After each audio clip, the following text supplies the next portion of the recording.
mean, wow, what a game we had. You see the score there behind us, still up 15-14, the final. Georgia Highlands gets it done. Wow, Titus. Wow is correct, Will. I think this has probably been the best game that we've witnessed since JUCO began this past Saturday. Two teams that were undefeated. They played their hearts out, and you got to see one of the greatest games with a walk-off by Ryan Martin. Incredible. And for it to end that way, I mean, just back and forth we went.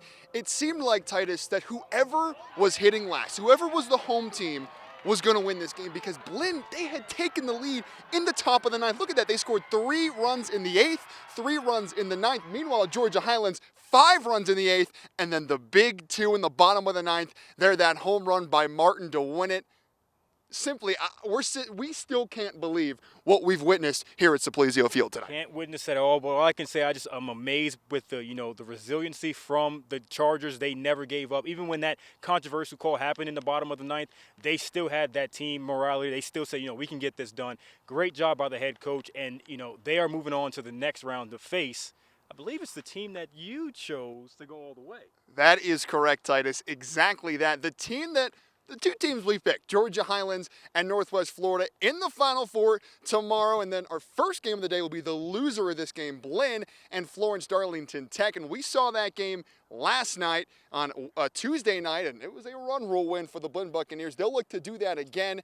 But, I mean, just again, what a performance here by Georgia Highlands. And 2 of the best hitting teams in this tournament. Northwest Florida, of course, they put up 22 runs yet on Tuesday.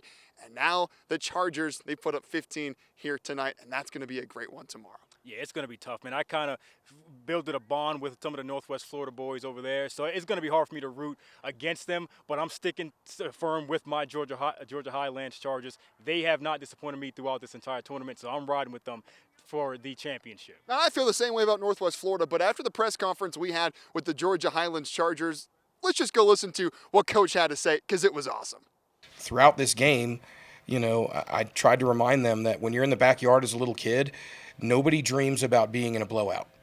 Nobody's in the backyard going, hey, it's the bottom of the 9th, we're up by 12. All we got to do is get 3 easy outs. It's the bottom of the 9th, we're down by 1, there's a guy on base, and I'm about to hit a dinger. And that's what they dream about. And so I try to tell them those kinds of things, and I try to worry about what we can control right now in the moment, and I'm going to worry about tomorrow when tomorrow comes. Tonight we're going to go to B-Dubs, and eat about 6,000 wings, and enjoy this thing. But, Marty got to live out a childhood fantasy today. I'm super proud of him. Well, I hope they enjoyed those 6,000 wings at B-Dubs tonight. I think we might head there after and go meet them there after this. But again, such an awesome game. We can't wait to see Northwest Florida and Georgia Highlands go at it tomorrow. But earlier in the day, it was also a great game as Southern Nevada took on Florence Darlington Tech, an elimination game. Let's see those highlights. Game number 14, Florence Darlington Tech and Southern Nevada planned for their season, and the Stingers appear ready for football season. Nice one-handed grab there. No score here in the first before Ashton Zacher belts it deep to left center.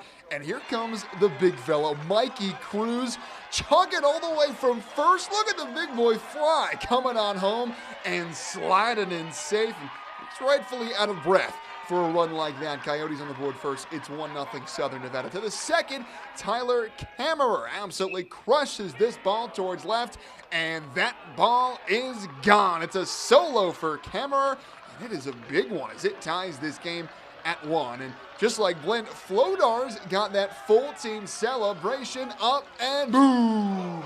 Lucas Bosen got the start for CSN, and he pitched 5 innings, giving up just 5 hits with 7 strikeouts. 4th inning now, still tied at 1. That pitch is wild, giving yesterday's walk-off hero Timon Long plenty of time to score. Our tie is broken. It's 2-1 Coyotes. Just minutes later, here he comes. Caden Smacka, did he? Yes, he did. Smacka catches Flodar napping and steals home to give Southern Nevada a big 3-1 lead. And that lead felt insurmountable until the 6th inning arrived, and the moment it left Ethan Plyler's bat, you knew it was gone. Into the stands, a 2-run shot, and Plyler is fired up as he comes home, as are all of the Stingers, as they've tied it up at 3. Now a liner towards second. Nice stop by Nicky Garantano, and he throws to second as the Coyotes get a beautiful 4-6-3 double play.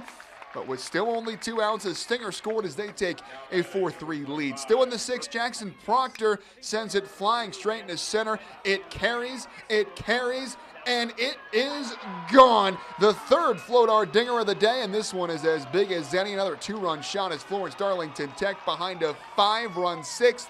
Now has a 6-3 lead. Same score in the 7th. Ashton Zacher connects and sends this into foul territory and left. And a nice grab on the run by Tyler Kammerer, but the runner at third, Jet Gilliam, tags and slides. Coyotes get closer at 6-4 Flodar.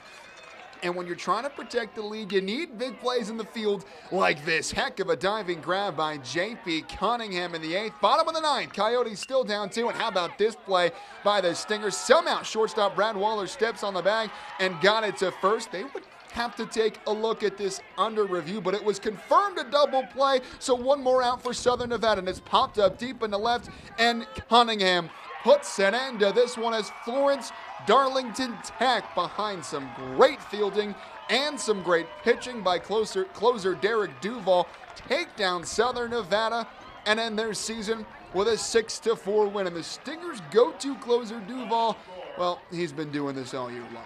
You know, once we got to the 7th inning, I mean, it was a no-brainer. We're going to Derek Duval. I mean, he's been that guy for us all year, and you know, he's been you know, electric, and you know, he's a guy that you can just really count on at the end of games. You know, the big moments don't get to him, and he just finds a way to work out of jams, and you know, that's what he's done all year for us.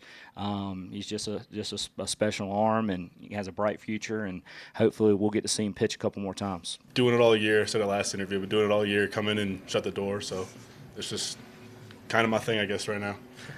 So Florence Darlington Tech keeps their season alive as Southern Nevada. Theirs comes to an end after a great tournament. So many great games for them, but what a big win this was for the Stingers today, Titus. Yeah, Will, they needed that win, especially off of that abysmal performance that they put up against the Blinn Buccaneers, getting, you know, mercy ruled. They had to come out here and make a statement, and they did that against Southern Nevada. A great team, by the way, but Florence Darlington, they just wanted it a little bit more, and they're moving on. Absolutely. You talk about the performance of Derek Duval, the closer of the Florence Darlington Tech Stingers. I mean, he came up huge in this game, closing the door, shutting the door on Southern Nevada, a team that we've seen make those comebacks just on Tuesday. They had the comeback win against Crowder, the walk-off winner, but Duval not allowing it today for the Florence Darlington Stingers as they move on, and their reward is getting to play the Blinn Buccaneers, who put up 14 runs on a great pitching staff of Georgia Highlands tonight. But this tournament, it's just been so much fun to watch. We've been having a blast covering it. I know you have, Titus, but we just can't wait to see who comes out on top. We're going to stick with our picks because our picks are still alive. You've got the Chargers. I've got the Raiders. It's going to be fun to see how it all shakes down.